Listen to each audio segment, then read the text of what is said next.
bill is a fundamental attack on constitution. Sir, see, sir, they are putting a proviso that non-Muslims also be the member of the governing council.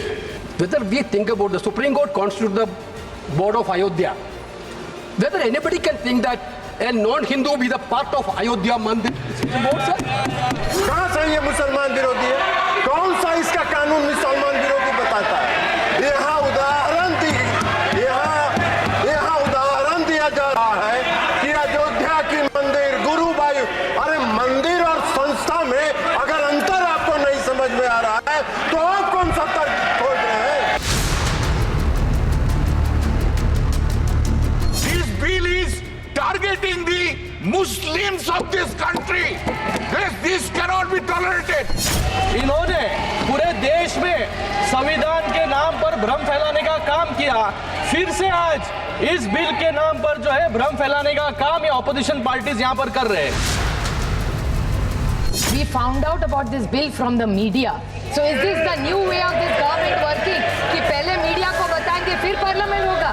ये bill नियम तहत Lok Sabha secretariat में upload होने के बाद, मेरा पत्र जाने के बाद, फिर अपलोड हुआ, फिर कॉपी सर्कुलेट हुआ, उसके बाद किसी भी तरीके से पब्लिक डोमेन में आने के बाद इसमें लिख का कोई सवाल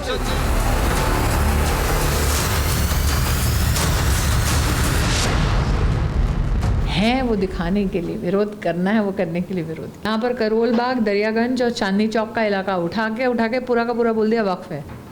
आप बताइए चांदनी चौक पूरा वक्फ है क्या? तो वक्फ बाय यूजर जो बहुत आर्बिट्री था उसको भी सरकार ने हटाया है, तो क्या ये न्याय संगत नहीं है? वक्फ कानून में संशोधन कोई पहली बार नहीं है। 1954 में नेहरू सरकार ने वक्फ की जमीनों की देखभाल के लिए कानून बनाया और इसके तहत वक्फ बोर्ड का गठन हुआ। इसके बाद केंद्रीय स्तर पर और राज्यों में वक्फ बोर्ड का गठन हुआ है। यानी 1954 में मुस्लिमों की तरफ से दान की हुई संपत्ति को सही तरीके से रखने के लिए वक्फ बोर्ड का गठन कर दिया गया। वर्ष 1954 का कानून बनने के बाद इसमें पहला बदलाव 1995 में नरसिम्हा राव की सरकार ने किया। दूसरा संशोधन 2013 में मनमोहन सिंह की सरकार ने किया। नरसिम्हा राव की सरकार ने वक्फ बोर्ड को ज्यादा शक्तियां और जिम्मेदारियां दी, जबकि 2013 में मनमोहन सिंह की सरकार ने वक्फ बोर्ड को पूर्ण स्वायत्तता दी। 1995 में वक्फ बोर्ड को जो शक्तियां दी गईं, उससे बोर्ड को इतनी ताकत मिल गई जैसे किसी कोर्ट को हासिल होती है। इस संशोधन के बाद वक्फ बोर्ड को यह अधिकार मिल गया था कि वो किसी भी संपत्ति पर अपना हक जता सकता है। हालांकि हक जताने के पीछे कुछ शर्तें होती हैं। उसी संशोधन में यह भी हुआ कि अगर आपकी संपत्ति को वक्फ की बता दी गई तो आप उसके खिलाफ कोर्ट नहीं जा सकते हैं। वैसे वक्फ पर नए कानून को लेकर अब गेंद जेपीसी के पाले में है, इसीलिए यहां इसे भी समझना जरूरी है कि जेपीसी क्या होती है और यह कैसे काम करती है।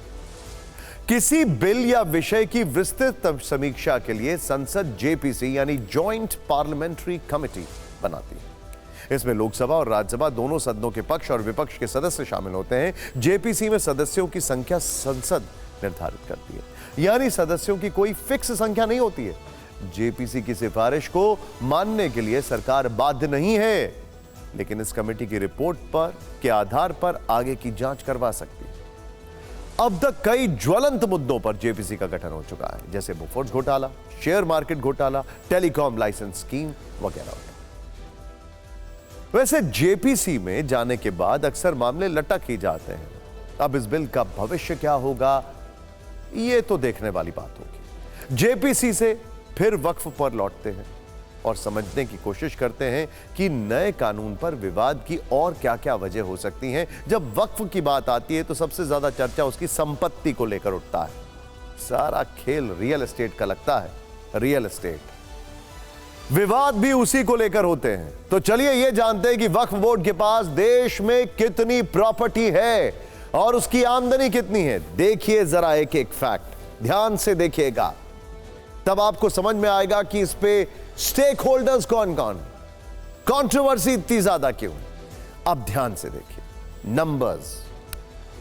2009 में वक्फ बोर्ड के पास 4 लाख एकड़ जमीन, 4 लाख एकड़ जमीन और 30,000 रजिस्टर्ड संपत्ति थी।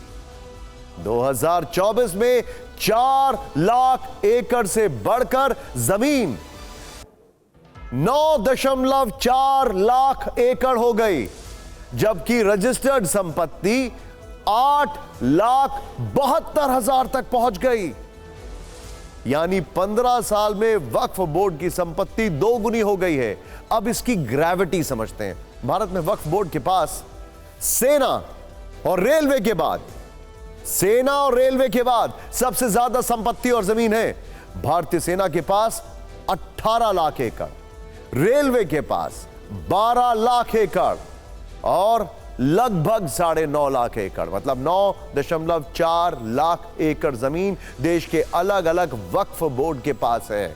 वक्फ बोर्ड के पास जो 9.4 लाख एकड़ जमीन है, उसमें दिल्ली जैसे करीब 3 शहर बस सकते हैं।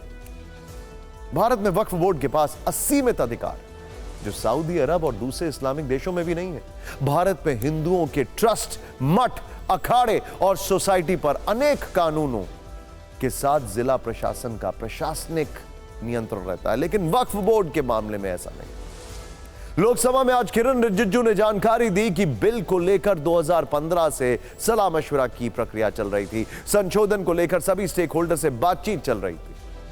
वक्फ एक्ट के दुरुपयोग के आरोप पहले से लगते रहे। अब ध्यान से देखिएगा, आइए जल्दी से कुछ उदाहरण आपको समझाते हैं। देखिए, नंबर 1, तमिलनाडु में 500 साल पुराने हिंदू मंदिर समेत पूरे गांव पर वक्फ बोर्ड ने दावा कर दिया था।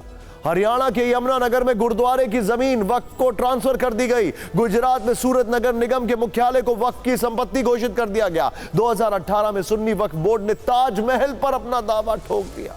2022 में ज्ञानवापी मस्जिद को वक्फ की संपत्ति बताया गया। हालांकि सर्वे के बाद ज्ञानवापी का मामला अब कोर्ट में चल रहा है। लखनऊ के शिवालय पर शिया सेंट्रल वक्फ बोर्ड ने अपना दावा कर दिया था। 2021 में वक्फ बोर्ड ने गुजरात के बेट द्वारका में 2 द्वीपों को अपना बता दिया था। जनवरी 2024 में वक्फ बोर्ड ने हल्द्वानी में रेलवे की जमीन पर अपना दावा कर दिया था। सरकार ने भी वक्फ कानून के इस दुरुपयोग का जिक्र आज लोकसभा में किया। किरण रिजिजू ने भी कुछ उदाहरण सदन में रखे। क्या वो उदाहरण है, आइए देखते हैं। तमिलनाडु के अंदर में तिरुचेंतुराई इन तिरुचिरापल्ली डिस्ट्रिक्ट है तमिलनाडु में। वहां 1500 साल पुराना सुंदरेश्वर टेम्पल मंदिर वहां मौजूद थे। और वहां बेचारे एक वहां के गांव में रहने वाले, उसको पता भी नहीं है, वो अपना जमीन बेचने के लिए 1.2 एकड़ जो बेचने के लिए गए, तो आप बताया गया कि आपका गांव तो वक्फ का जमीन है।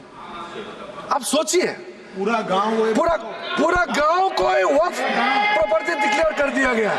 इस तरह का जो चीज होते हैं, इसमें धर्म मत देखिए।